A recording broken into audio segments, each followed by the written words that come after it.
Bienvenidos, queridos hermanos, de Generación Desafiante, al estudio del Evangelio de Juan, que nos mostrará el Mesías, la palabra hecha carne. Estos capítulos que han sido maravillosos para nosotros como creyentes. En el capítulo 1 entendimos quién era el Mesías, la palabra hecha carne, su naturaleza divina, el cumplimiento de todo en él. En el capítulo 2 aprendimos el gozo que lleva su principio de señales, ese proceso. Primero el milagro de la conversión, pero luego la purificación. Dos pasos fundamentales en la vida de todo creyente. En el capítulo 3 entendimos con el encuentro de un principal de la sinagoga, un fariseo llamado Nicodemo, que es nacer de nuevo, nacer de arriba, nacer del Espíritu. Y también en el capítulo 4 un encuentro maravilloso con la mujer samaritana, con la Shomroní, ¿sí? Con aquella mujer que se parece tanto a nosotros, que nos impactó como el Señor sabía lo que era, sabía lo que había hecho y a pesar de eso no le dejó. El Señor no le abandonó. Y en el capítulo 5 entendimos un milagro maravilloso acerca de el paralítico en el estanque de Betesda, lo que desencadenó el mayor discurso del Mesías delante de los fariseos, saduceos y judeanos.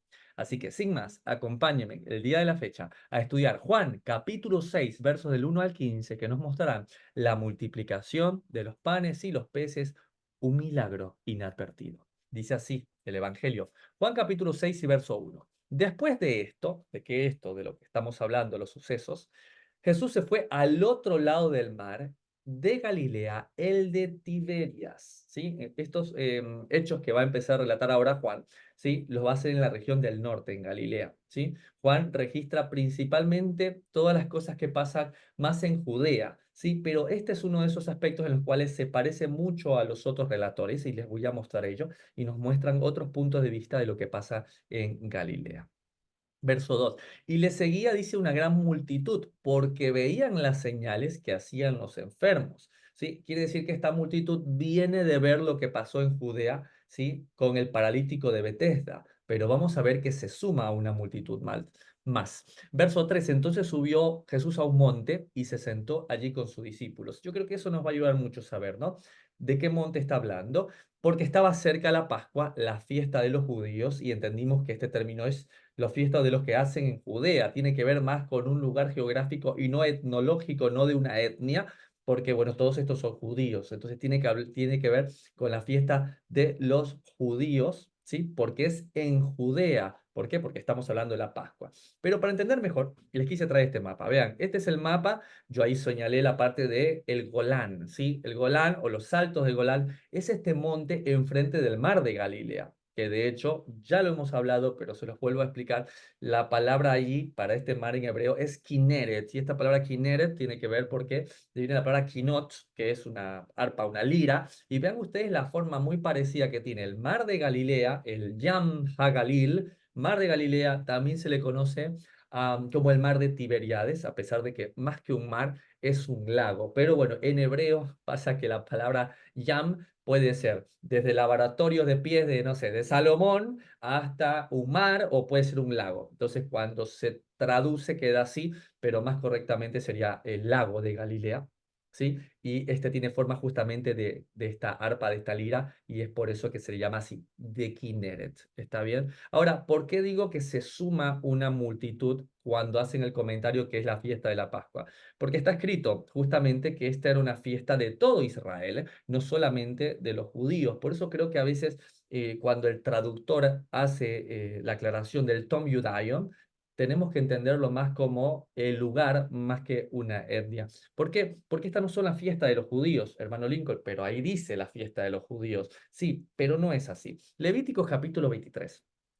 Verso 2 dice, habla a los hijos de Israel y diles, las fiestas solemnes del Señor, ¿no? De Jehová, Jehová, del que fue, del que es y el que ha de venir, las cuales proclamaré como santas convocaciones serán estas. Entonces, no existe una parte solamente en la Torá donde diga que esta sea la fiesta de los judíos, no.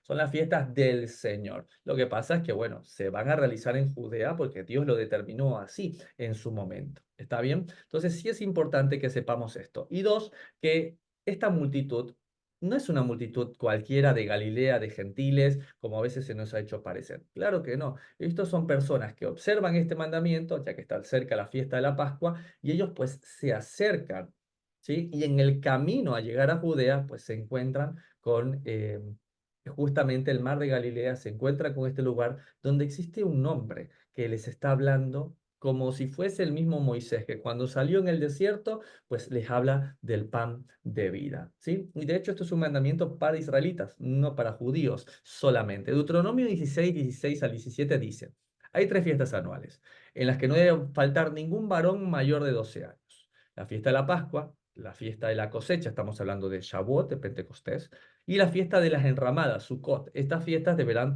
festejarlas en el santuario y nadie deberá presentarse a la fiesta sin una ofrenda para Dios. Según Dios lo haya bendecido, será la ofrenda que presente. Está bien, entonces queda más que claro que esta multitud venía a esto, pero se encuentran en justamente la celebración de la Pascua, de Pesaj, de la Pasja, se encuentran que el símbolo de esta era salir de Egipto, estar en el desierto, recibir maná del cielo a través de la liberación del Cordero. Y interesantemente es lo mismo que pasa. El Mesías está lleno de esta multitud. Él trata de alejarse un poco de la multitud, quiere sentarse a hablar con sus discípulos, como vamos a ver más adelante, pero la multitud no lo deja. De hecho, aunque no lo dice Juan, sí lo dice Lucas, capítulo 9, verso 11. Pero cuando la gente se dio cuenta de esto, que el Mesías se apartaba con los discípulos al monte, le siguió. Y Jesús recibiéndolos, dice, les hablaba del reino de Dios y sanaba a los que tenían necesidad de ser curados. Imagínense esto, ¿no? Entonces, súper interesante el ver el contexto que nos da también Lucas. Ahora, yo quisiera hacer una aclaración, ya estamos viendo dónde es el lugar, estamos viendo cuáles son los hechos previos, estamos viendo quién es la multitud, que si bien son sus discípulos, vemos que mucha multitud los sigue, probablemente de todos estos peregrinantes que venían desde el norte a celebrar la Pascua. Sin embargo, antes de continuar con ese contexto, quisiera aclarar una duda que ha surgido y que me han preguntado con respecto a Juan capítulo 6 y verso 4 y la frase, y estaba cerca la Pascua, la fiesta de los judíos. ¿Por qué? Porque me dicen, y he visto algunos estudios de algunas personas influyentes en el mover de raíces hebreas, que hablan de que este texto pues no está en la versión o en el manuscrito que ellos estudian, que me parece que es el papiro 66. Pero el punto es que, bueno, nosotros que estamos estudiando la crítica textual del texto de la edición 28 de Stuttgart, la verdad que no, sí presenta, está presente y la verdad que no es un agregado y no importa si leamos la crítica textual, eh, aún en todos los papiros generales solamente existe uno donde no está. En la gran mayoría, y como lo hemos ido compartiendo, pues cuando no existe un verso o cuando está agregado, pues lo hemos compartido, pero realmente no es así. Si leemos el verso 4 la verdad que está bastante claro, ¿no? En de engis, ¿no? Tu pasja, esta palabra que ya le hemos hablado, que es más que hebrea, es una palabra aramea, y también está la presencia de ella ahí, ¿sí? Y no dice Georteton, ton Judaion, ¿no? De los judíos o de Judea. Así que si alguien llega a escuchar este argumento de que, bueno, que no está en el texto, realmente no, ya está revisado y aún en los manuscritos más tempranos que estamos revisando desde el inicio de esta serie, está presente. Así que era la fiesta de los judíos de Judea y el Mesías.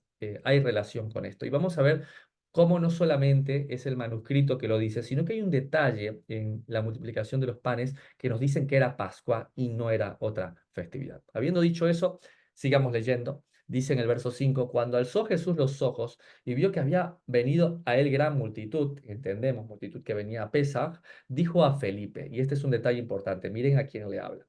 ¿De dónde compraremos pan para que coman estos? El maestro le está tomando un examen, pero a Felipe, por alguna razón que les voy a explicar más adelante. Verso 6. Pero esto decía para probarle, porque él sabía lo que había de hacer. O sea, Jesús sabía, el Mesías, sabía qué milagro estaba por realizar, pero quería utilizar todas las oportunidades que tenía para enseñar a sus discípulos, ¿no? Y yo lo veo muy parecido en nosotros, ¿no? A veces parece que tenemos una situación difícil, en este caso de provisión económica, alimento, y parece como que Dios nos deja hacernos estas preguntas, ¿no? ¿Y de dónde vamos a sacar para pagar las cosas? ¿Y de dónde va a aparecer esto? Y Dios lo tiene resuelto, pero está esperando que nosotros, que Él nos hace esa pregunta a nosotros para generar en nosotros lo que va a generar en Felipe, que vamos a aprender más adelante. Yo creo que Para el Mesías no solo se trata de cumplir con el trabajo de alimentar a las multitudes, que es su trabajo, sino también que en el proceso nos va a enseñar a nosotros como sus discípulos a pensar, a preocuparnos. O sea, para que nos demos cuenta que el Mesías permite preguntas que nos hacemos. Hay muchos de nosotros que estamos en este proceso de la fe y nos preguntamos, ¿y cómo voy a pagar? ¿Y cómo voy a alimentar a mi casa? ¿No? Y el Mesías permite que nos hacemos las preguntas. Y ya en algún momento igual el Mesías nos ha mostrado la respuesta, ¿no? Miren los animales, ¿no? Miren las aves del campo, ¿no? No tienen trabajo, pero vean lo que hacen, ¿no? No andan preocupadas por la vida. Tú no ves a una paloma en mitad de la noche que no duerme porque está preocupada, pero sí nos da un gran ejemplo, se levantan temprano, ¿sí? Tú, no sé, los que tienen el gusto, yo en mi caso, desde nuestro humilde departamento, vemos siempre más que ver, escuchamos a los pájaros desde muy temprano que ya están trabajando. No andan preocupados, andan ocupados, ¿no? Y tú estás comiendo en una plaza y una paloma siempre anda buscando qué comer. Entonces, más que preocupados, aún la creación nos muestra lo ocupado que se encuentra y cómo Dios le da de comer. Me gusta ese pensamiento, pero más me gusta la respuesta de Felipe. Miren lo que le dice en el verso 7. Felipe le responde. Entonces, Jesús le sabe a quién le hace las preguntas porque sabe que hay gente que le va a responder con excelencia, ¿ah? Pero humanamente. Mira lo que dice. Felipe, o nosotros, le respondemos al Señor. Señor, 200 denarios de pan no bastarían para que cada uno de ellos tomase un poco. Le da hasta el número. O sea que Jesús no eligió a cualquier discípulo. O sea, eligió al que más tenía de números, ¿no? El que la tenía clara, el que hacía la cuenta, ¿no? Porque le dice 200 denarios de pan. Imagínense, un pago iba de un denario, un día de trabajo, a 2 denarios. Pero ponle que sea un denario en un día de trabajo, que es lo que hemos visto en el Evangelio. 200 denarios. 200 días de trabajo. Si sacamos 200 días de trabajo, más de medio año de trabajo. Dice, más de medio año de trabajo no bastarían para que cada uno de ellos tomase pan. Sabía hasta cuánto sabía. Entonces, el problema estaba en dos partes. Primero, no tenían los recursos para comprar pan y alimentar a la multitud. Y si tuviesen el dinero, sería imposible comprar suficiente pan. ¿Por qué lo dice hermano Lincoln? Porque está en la fiesta de la Pascua. O sea, la fiesta de la Pascua es la fiesta de los panes sin levadura. O sea que pan y trigo y todo lo que puedas hacer para preparar, cebada, según lo que vayas a preparar, iba a haber poco. Entonces, aunque tuvieses el dinero, iba a haber tanta acumulación de gente, ¿sí? Como vamos a ver cuánta gente se alimentó, además de los que llegaban a Jerusalén. Entonces, había dos problemas, no solamente lo económico, sino que si aunque tuvieses lo económico, no iba a alcanzar. Entonces, a propósito, el Mesías le hace la pregunta al matemático del grupo, al que lleva las cuentas, al que sabe, para enseñarle algo muy, muy tremendo. Entonces, yo a mí me gusta siempre imaginarme ese momento y ver que el conocimiento que tenía Felipe sobre la situación era precisa, era certera, y impresionante, como muchos de nosotros, que no sabemos hasta cuánto debemos, cuánto tenemos que llevar, cuánto no nos va a alcanzar, ¿sí? Él sabía que más de medio año de sueldo no alcanzaría, pero todo el conocimiento de Felipe era inútil. Como muchas de las cosas que a veces pasan en nuestros momentos. Es inútil saber tanto sobre nuestra deuda, sobre nuestras dificultades económicas, familiares, y es inútil. Lo único que hace es preocuparnos más y ahí va el Mesías donde va a resolver el problema de la manera que menos esperamos. ¿Qué le hubiera servido a Felipe? Pues tener un poco más de fe. ¿Sí? Él podría haberle dicho, maestro, yo no sé dónde vas a hacer para traer comida, porque ni aunque tuviésemos plata lo conseguiríamos, pero tú eres más grande que Moisés, que sacó al pueblo de Egipto y dio de comer maná del cielo a través de su intervención. Tú eres más grande que Eliseo, a quien Dios usó para alimentar en tiempos de los profetas, a una familia solamente con un poco de aceite y un poco de harina, ¿sí? Tú eres más grande que todo, y la escritura dice que no solamente de pan vivirá el hombre, o sea que nos puedes alimentar de tu boca. Pero Andrés, al igual que todos nosotros, pues se olvida de ello, ¿sí? Y cuando uno tiene las cosas tan claras en la vida y cuando uno es matemático, y cuando uno sabe cuánto entra y cuánto sale, cuánto ves en el mortgage, cuando necesitas la hipoteca, los problemas, el banco, pues claro, escuchar al dulce pastor de Israel que nos hace la pregunta, es decir, pero tú sabes más que yo, sabes que no nos va a alcanzar. Entonces, es importante esto, pero yo quiero ir más allá, porque ya sabemos lo que va a pasar. A mí me gustaría saber por qué le pregunta a Felipe. Quisiera saber por qué justamente elige a Felipe para hacerle la pregunta. Yo creo conocer la respuesta. Y tiene que ver en los mapas, nuevamente. ¿Sí? Si nosotros volvemos al mapa de los Altos del Golán, el monte que está enfrente del mar de Galilea, veamos que ahí está muy cerca la zona de Betsaida. ¿Sí? Justamente. ¿Y por qué la nombro? Porque Lucas nos dice que justamente se los lleva a ese desierto de Betsaida. Miren lo que dice Lucas capítulo 9, verso del 10 al 11. Dice, cuando los 12 apóstoles regresaron, le contaron a Jesús todo lo que habían hecho con la multitud. Luego Jesús los llevó al pueblo de Bethsaida, pero pues quería estar a solas con ellos. Mira, era intimidad, no, no es soledad, es intimidad. Dice, pero tan pronto como la gente se dio cuenta de que Jesús se había ido a Bethsaida, lo siguió. Jesús recibió amablemente a toda la gente y empezó a hablarles acerca del reino de Dios, también sanó a los enfermos. Entonces ahí vemos que si bien quería estar con sus discípulos, tenía todo el día la multitud siguiéndoles y esta multitud también tenía que alimentar, ¿no? Para entender un poco el concepto. Pero ¿por qué digo que es muy importante que sea a Felipe? Mira lo que dice, lo que ya estudiamos, de hecho, nosotros ya lo vimos esto, en Juan capítulo 1, verso del 43 al 44. Dice así, al día siguiente, Jesús decidió ir a la región de Galilea y allí encontró a Felipe. ¿De dónde era? De Bethsaida, el pueblo donde vivía Andrés y Pedro. Jesús le dijo a Felipe, sí. Entonces, ¿por qué Jesús le hace la pregunta? Porque están en Bethsaida y porque él era de Bethsaida. Entonces, si el tipo que vive en Bethsaida, que sabe los números, que conoce dónde venden pan, que conoce, te dice, el más conocedor de todos, el experto, te dice que no puedes, pues tú creerías que no puedes.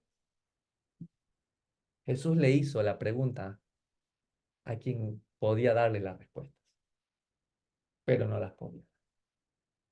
Y a veces nosotros también en la vida estamos como Felipe, ¿sí? Y me encanta porque Felipe, Filipos, es un nombre griego. En este mover de raíces hebreas, donde la gente se anda cambiando los nombres por sentirse menos santo, vemos que el Señor no le cambió el nombre a Felipe. Entonces, ¿cuántos nos parecemos a Felipe en nuestras situaciones? ¿Sí? Y a veces en la pareja es así, en la vida es así, todo es así. Siempre hay en la pareja, hay uno que es como Felipe, ¿no? Matemático, sabe cuánto hay que pagar, sabe cuánto hay el otro, y el otro trata de parecerse más a Jesús, ¿no? Y da ánimo, no, ya Dios va a proveer, ya Dios va a hacer, ¿sí? Y Felipe, seguramente, Jesús le pregunta, porque tenía que trabajar ese tema con Felipe, porque Felipe entre todos sus discípulos era quien menos iba a creer. Pero Jesús ama a Felipe, ¿sí? Jesús ama a Felipe y por esa razón le hace la pregunta a él. Y mientras trata de enseñarle a Felipe, pasa esto. Dice así, en el verso siguiente, verso 8 de Juan 6, uno de sus discípulos, Andrés, otro nombre griego, la palabra andros, varón, hermano de Simón Pedro, le dijo, aquí está un muchacho, dice, que tiene 5 panes de cebada y 2 pececillos. ¿Más qué es esto para tanto? La cara de Felipe, diciendo, maestro, me acabas de preguntar, te acabo de explicar que ni con 200 denarios y este trae 5 panes y 2 peces. Esta ofrenda es poca, ¿sí? Esta ofrenda que nos llega en nuestra situación aparentemente es poca. Pero yo veo otro detalle más que yo creo que ya lo habíamos hablado en Juan capítulo 1, y eran las características ya no de Felipe, sino de Andrés. ¿Se acuerdan que Andrés le presenta a Jesús a alguien más después de habérselo presentado a su hermano Pedro? ¿Sí? O sea que Andrés es el que siempre andaba presentando personas a Jesús. Ahora le trae nuevamente, ¿sí? A un muchacho. Y le dice que tiene 5 panes, pero ¿de qué son? De cebada. Hermano Lincoln, la ofrenda de pesa. O sea, todo cuadra para pesar. Pero hay un detalle más. La cebada es súper importante que entendamos un concepto histórico, y es que la cebada siempre ha sido considerada como la comida más básica. De hecho, muchas veces se ha dicho que la cebada es para los animales más que las personas, ¿sí? Eso habla de que el muchacho era de una familia pobre, humilde. De hecho, hay un tratado en el Talmud que dice que si hay una buena cosecha de cebada, pues el hombre responderá, dáselo a los caballos, a los burros, ¿sí? No es para comer, ¿ok? Pero realmente vemos, ¿sí? Vemos cómo habla de la sencillez, habla de la humildad, habla de que Jesús no desperdicia, no menosprecia, ni aun la ofrenda de entre las ofrendas más humildes, que había más humilde que 5 panes que eran aptos para comer animales. y dos pequeños pececillos, dice la traducción. Eso tiene que ver con justamente los peces más pequeños, ¿sí? Y que estaban como endulzados de tal manera para comer justamente con esos panes, no había nada más. ¿Sí? Y a mí me gusta mucho porque habla de la sencillez de lo que Jesús puede tomar y transformar. Pero también hay un punto profético y lo hemos hablado muchas veces y tiene que ver con la representación de lo que es Pesaj. Pesaj que es pan del cielo, es maná. Pesaj tiene que hablar de la salida de Egipto. ¿Y qué hay más sino el maná que es celestial, que es una comida de los cielos espiritual? Y es interesante porque habla de 5 panes, así como puede ser los 5 libros de la Torá. De hecho, miren la analogía de Pablo. Romanos 7:14 dice, sabemos que la ley es espiritual, pero yo no soy espiritual, ya que el pecado me gobierna como si yo fuera su esclavo. O sea, la Torá, los mandamientos, los libros de la ley son espirituales, no son carnales, son celestiales, ¿sí? Provienen de la voz de Dios. Entonces, así como dice que no solamente de pan vivirá el hombre, sino de la palabra que sale de la boca de Dios, de la boca de Dios, pues salió la Torá. De la boca de Dios, de la obra de Dios, salió el maná. Entonces, por eso es una excelente analogía. 5 panes con los 5 libros de la Torá. Y los 2 peces, hermano Lincoln, pues a quien se le prometió que sus hijos iban a ser multiplicados como los peces del mar también. Pues a Jacob. ¿Sí? De hecho, cuando él bendice a sus hijos, en Génesis 48, pues él cruza los brazos, ¿sí? Al cruzar los brazos, ¿qué hace? Dar la forma de un pez y bendecir a sus hijos también. Y de hecho la profecía nos compara con peces. Jeremías 16:16 dice, hablando de los hijos de Israel, dice, voy a enviar a muchos pescadores, afirma el Señor. Ellos los pescarán a ustedes. O sea, siempre nos han sido comparados nosotros con peces. Entonces, estos 2 peces que son las 2 casas de Israel. Entonces, es una hermosa analogía para aquellos que nos costaba decir, pero ¿cuánto eran? Dos panes, 5 peces. Muy sencillo. 5 panes, 5 libros de la Torá. ¿Sí? 2 peces, pues las 2 casas de Israel. Juan capítulo 6, la multiplicación de los panes, un milagro inadvertido, nos dice en el verso 10. Entonces Jesús dijo, haced recostar a la gente. Y había mucha hierba en aquel lugar y se recostaron como en número de 5.000 varones. Él tenía un gran trabajo que hacer en el día de hoy, ¿sí? Un gran servicio de banquete, si se quiere, pero lo hizo siempre de una forma ordenada. La gente tenía que estar sentada, reposando sobre la hierba. ¿Sabes qué? Ese es un buen servicio, siempre lo digo a mi esposa, pero todo servicio que te hace esperar de pie es un pésimo servicio. Sí, siempre deberíamos servir o buscar, y hablo a las personas que tienen la oportunidad de emprender y de mostrar un servicio, nada mejor que el pedido siempre te lo hagan sentado. A veces en los bancos, las grandes filas, la gente está de mal humor, pero si tú le das algo para leer, algo para ver, un lugar para sentarse, habla de este principio del Mesías. Y uno podría decir aquí que el Mesías cumplió el rol de un buen pastor. Salmos 23 dice así en el verso 1, el Señor es mi pastor, nada me faltará, lo que entendimos como la palabra no me faltará, Él no me falta. Y dice en el verso 2, en lugares delicados pastos me hará descansar, junto a aguas de reposo me pastoreará. Entonces este salmo también puede dar la imagen del Señor como un anfitrión sirviendo comida a su siervo como si fuese un invitado. Luego de hecho dice, aderezas mesas delante de mí, unges mi cabeza con aceite, mi copa está rebosando porque Él la sirve, y en la casa del Señor yo voy a morar pues, por largos días. Entonces también nos puede dar una imagen de que el Señor, en este milagro, está volviéndose el pastor pues, del Salmo 23. ¿Y a cuánto sirve? ¿Sí? Dice que son 5.000, pero atención, 5.000 varones, no son 5.000 personas.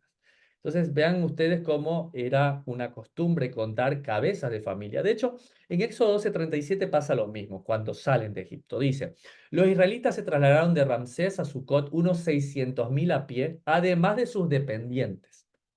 ¿Cuáles son los dependientes? Pues su esposa, un mínimo, ponle, de 2 hijos, entonces son 4 personas. Entonces estos 600.000 tendríamos que multiplicarlos mínimo por 4, si es que no tiene un abuelito, una abuelita, alguien más de sus dependientes. Por eso hablamos siempre de los que salieron en Egipto, pues deben haber salido unos 2,4, 3 millones de personas como mínimo.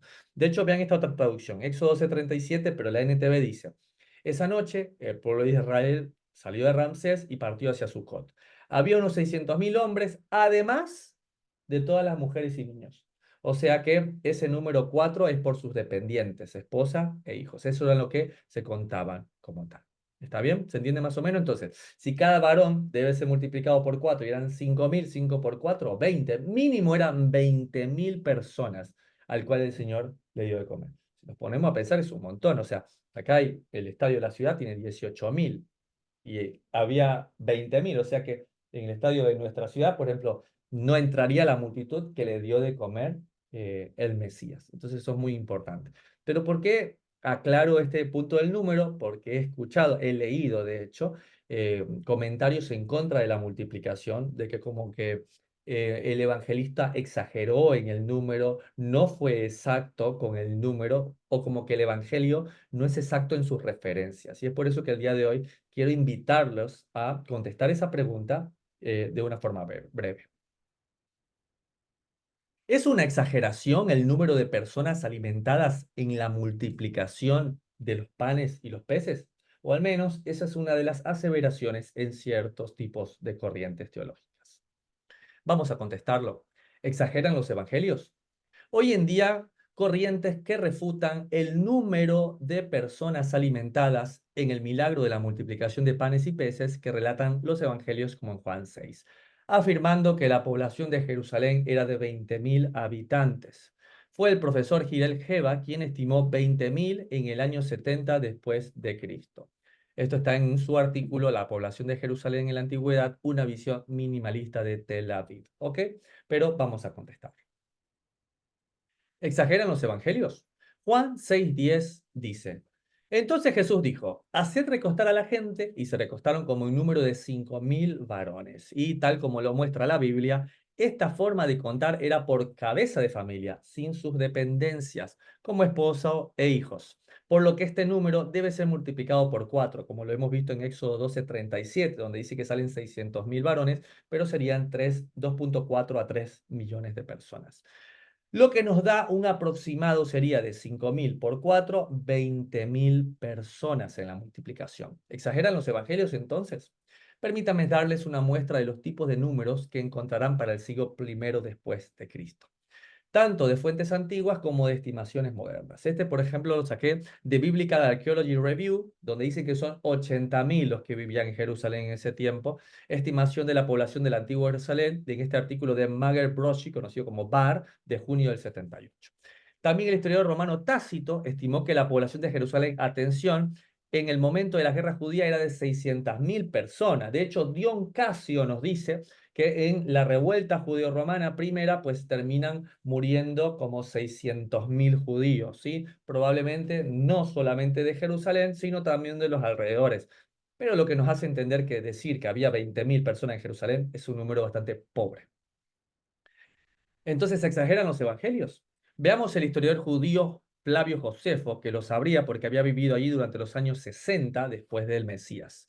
Estimó que solo el número de los fariseos era de 6.000. Eso está en el libro de Antigüedad de los Judíos de Josefo 17.42. Entonces, si ya solamente fariseos había 6.000, pues poco probable que Jerusalén solo tuviera 20.000. Pero sigamos leyendo. Josefo estimó que 1.1 millones murieron en la guerra judía, o sea, 600.000 más que Tácito, que 115.880 fueron muertos llevados a una de las puertas de Nisan en el año 70 después del Mesías, cuando ya prácticamente iban a destruir el templo, y que 97.000 fueron tomados como esclavos. Eso está también en el libro de Flavio Josefo, Guerra de los Judíos, libro 6, capítulo 9, y en la sección 3 lo pueden encontrar. ¿Ok? ¿Exageran entonces los evangelios? Es casi seguro que 20.000 es una subestimación enorme para los habitantes de Jerusalén, ya que proviene de un arqueólogo que está tratando, en mi parecer, de hacerse simplemente un nombre. La cifra que vimos de Bar de 80.000 también es conservadora y este autor tiende a hacer afirmaciones bastante sobrias y bastante pobres con respecto al número. La conclusión general es que una cifra cercana sería de unos 100.000 habitantes para Jerusalén a mediados del siglo I. Tienen en la parte inferior derecha todas las citas bibliográficas para que lo puedan revisar ustedes mismos. ¿Ok? Entonces, ¿exageran los evangelios?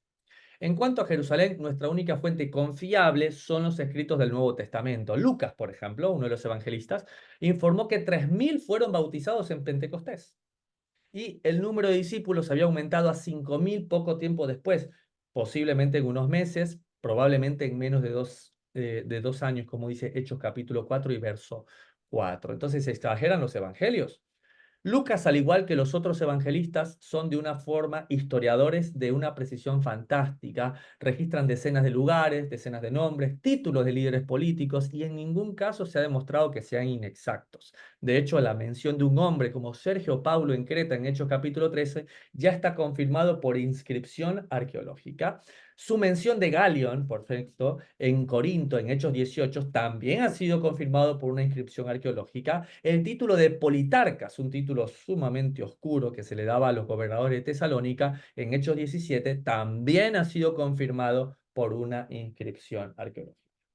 Entonces, para resumir, es una exageración el número de las personas alimentadas en la multiplicación de los panes y los peces cercanas a 20.000. La respuesta claramente es no. Representaba a una quinta parte de la población de Jerusalén. Entonces podemos confiar, como siempre, en el Evangelio, pues cierra la boca de sus detractores.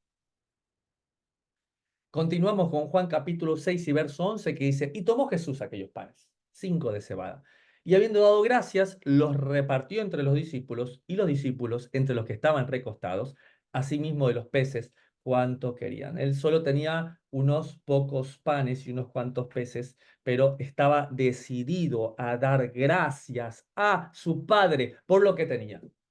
Y esto a mí me impacta muchísimo, porque lo poco es mucho en las manos del Señor. Y a veces estamos esperando dar gracias por lo mucho y el Mesías da gracias por lo poco, que eran 5 panes y 2 peces para alimentar a 20.000 personas, absolutamente nada. Y dice la Escritura que todos comieron y se llenaron, pero no tuvieron nunca idea de que se estaba llevando a cabo un milagro inadvertido. Ellos se sorprenderían al leer el Evangelio. Para ellos eran panes comunes, tal vez deliciosos, pero eran panes y peces, pequeños pececillos. ¿Cuántas veces nosotros recibimos nuestra comida diaria, recibimos nuestros panes de cebada y nos quejamos porque es de cebada, no es de trigo? Este de cebada y es integral, este de cebada tiene pasas, eran panes de cebada y pececillos. No era salmón, trucha, atún, filete, no, eran pequeños pececillos, pero eran un milagro. ¿Cuántos de ellos dieron gracias? Pero Jesús sí dio gracias. ¿Será que tú y yo estamos viviendo un milagro constantemente? Si somos honestos, ¿te alcanza para llegar a fin de mes? Si somos honestos y miras para atrás, ¿no ha sido todo un milagro de Dios? ¿No has comido de esos panes de cebada y esos pececillos? Es un milagro, pero a veces miramos que son de cebada y no de trigo. A veces vemos que son pequeños pececillos con espinas y no el filete de salmón. ¿El problema es el milagro? El problema son nuestros corazones. Pensemos juntos, el pan viene del grano. Y el grano tiene el poder de multiplicarse, de reproducirse. Pero una vez que se convierte en pan, el grano es aplastado, triturado. Pan está muerto. Y él multiplica ese pan muerto como si fuese otra vez un grano vivo. Lo mismo pasa. Tienes un pescado, que por eso se llama pescado. Un pez está vivo, un pescado está muerto. Y él multiplicó como si estuviese vivo. Él puede hacer que la ofrenda, él puede hacer que la situación, él puede hacer que eso que está muerto se multiplique en sus manos. ¿Eso es un problema? No. Estos 20.000 comieron y se saciaron y sobró, como vamos a ver. Pero el único que dio gracias fue el Mesías, cuando era poco. Piensa un poco. El Mesías multiplica los panes milagrosamente para alimentar a una multitud, porque tenían hambre.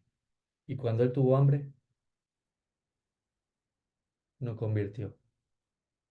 No convirtió, no multiplicó, no hizo pan. Porque su don no es para él.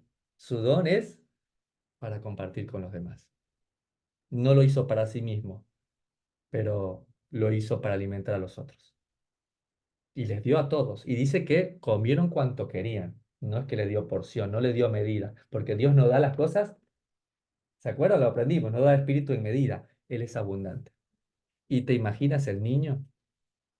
El niño que dio su ofrenda y que comió y sobró. Me gusta pensar que él se fue con una de las canastas. Me gusta pensar, claro, no está en la Biblia, ¿ah? No me tachen de hereje, pero me gusta pensar que él se fue con una canasta en cada brazo a su casa, porque cuando le dio a Jesús, terminó con más de lo que empezó a dar. Y eso habla mucho de nuestro corazón, porque el Señor no tiene problemas en multiplicar y en que quede aún más. Dice el verso 2 y cuando se hubieran saciado, dijo a sus discípulos, recoged los pedazos que sobraban para que no se pierda nada. Esto muestra un principio, no desperdiciar comida. Es un mandamiento de la Torá hecha carne. Recoged los pedazos que sobraron, como en un Shabbat, cuando te dice lo que sobró, para el día siguiente, que quede para el día siguiente. Lo que sobren, guárdelo para la mañana. La misma Torá que nos dijo en Éxodo 16, lo que sobra, déjalo para mañana, acá nos está diciendo, lo que sobre, que no se pierda nada, guárdenlo todo. Recogieron pues y llenaron 12 cestas de pedazos, dice, 12 tribus, que de los 5 panes de cebada sobraron a los que habían ya comido. Y yo me pongo a pensar en lo que pensó esta multitud cuando tenía hambre. La gente que estaba diciendo, como Felipe, falta comida. ¿Dónde vamos acá? Esto está lejos, no hay plata, es Pesaj acá. ¿Cuántas personas diciendo algo? ¿Cuántas personas tal vez quejándose? Pero no hemos cambiado nunca. Mira lo que dice Salmo 78 con respecto a nuestros padres en el desierto. Dice así en el verso 19. Y hablaron contra Dios diciendo, ¿podrá poner mesa en el desierto? He aquí, ha herido la peña y brotaron aguas y torrentes inundaron la tierra. ¿Podrá dar también pan? Dispondrá carne para su pueblo. Los sacó de Egipto, les dio vida, los sacó de la esclavitud, les mostró su amor, nos mostró a nosotros también. Y andamos diciendo, ¿podrá poner mesa en el desierto? ¿Podrá darme seguridad en una ciudad peligrosa? ¿Podrá cubrir el mortgage? ¿Podrá cubrir la hipoteca? ¿Podrá, podrá guiar a mis hijos? ¿Podrá darme seguridad? ¿Podrá darme él estabilidad y no un trabajo? ¿Podrá hacerlo él? ¿Podrá dar también pan? Dispondrá carne para su pueblo. Hablaron contra él. Y acá el mismo Dios podrá dar también pan, dio pan. Podrá dar también carne, dio pesca. Y la persona que es consciente va a brotar de su boca, como dice justamente el verso 14. Aquellos hombres entonces, viendo la señal que Jesús había hecho, dijeron, este verdaderamente es el profeta que había de venir al mundo. ¿Cuál profeta? Venimos de estudiar el libro más citado por el Mesías, Deuteronomio 18, cuando dice justamente en el verso 15, profeta en medio de ti, de tus hermanos, como yo, te levantará tu Dios. Y a él oiréis. Eso estaban hablando. Este es el profeta. Moisés nos sacó de Egipto, ¿sí? En Pesaj. Nos dio a comer pan del cielo. ¿Qué está haciendo este hombre? Nosotros, en Pesaj, nos da palabras de vida y nos alimenta. ¿Quién es este? Este es el profeta que tenía que venir. Gente que no era letrada, gente que no era farisaica, gente que era sencilla, vio que él era el profeta del cual decía Deuteronomio 18:15. ¿Y qué causa eso? Dice en el verso 15. Pero entendiendo Jesús que iban a venir para apoderarse de él y hacerle rey, volvió a retirarse al monte El Sol. Recuerden que esta palabra rey aquí es un título político. O sea, la multitud estaba dispuesta a apoyar a Jesús porque querían utilizarlo para derrocar la opresión romana, ya me imagino. Y piensen esto, 20.000 personas que te sigan. Con mucho menos se levanta un partido político. Pero Jesús no se impresionó, el Mesías no se dejó seducir por la multitud que quería hacerlo rey. Él le dio la espalda a la multitud, se fue a orar en intimidad, no en soledad, en intimidad. Él estaba más interesado en su relación con el Padre que escuchar en el aplauso de la multitud. Qué gran ejemplo que nos da para lo que somos cabeza de hogar. Qué gran ejemplo que nos da de lo que nos debemos dedicar nosotros. Qué ejemplo que nos da el Mesías. Tiene hambre, pero sus milagros no son para él. Quieren hacerlo rey y no permite que la vanidad le aceche. Él no quiere andar en soledad, él busca intimidad con los suyos. Él no quiere títulos ni riquezas, quiere tiempo a solas con los que aman. Y a veces nosotros Estamos viviendo la multiplicación de los panes y los peces, porque hasta aquí el Señor nos ha acompañado. Hasta aquí tenemos pan para comer, tenemos agua para beber, vestido para vestirnos. Y ese es un milagro inadvertido. Estamos a veces tan acostumbrados a la religión, a sus shows, ¿sí? Que no nos damos cuenta que cada día estamos siendo parte de un maravilloso milagro, de tener panes de cebada, tal vez panes de sencillez, panes humildes, con unos cuantos pececillos. Y muchas veces cuando pensamos que menos íbamos a tener, pues pudo sobrar comida, pudimos guardar de hecho para compartir. Mi pregunta es, aquellos de la multitud no se dieron cuenta de que eran parte de un milagro. ¿Y tú? ¿Y yo? ¿Será acaso que estamos viviendo el milagro de la vida, el milagro de la provisión, pero está siendo para nosotros un milagro inadvertido? Les invito a que empecemos a dar gracias por esos 5 panes de cebada, panes sencillos, por esos 2 pequeños pececillos y porque hay alimento en nuestra mesa, abrigo en nuestras casas, porque ese es el milagro inadvertido que el día de hoy Él nos quiere mostrar, que quien está detrás de esto es justamente el Mesías, la palabra hecha carne. ¿Será que estamos siendo parte de un milagro inadvertido cada día de nuestras vidas? Y Él nos da el ejemplo de dar gracias al Señor por esos 5 panes y 2 peces. ¿Por qué no también por esa palabra de Dios sencilla, fácil para nosotros de digerir? Y también de, ¿por qué no? Esos 2 peces, esas 2 casas de Israel que están volviendo a casa.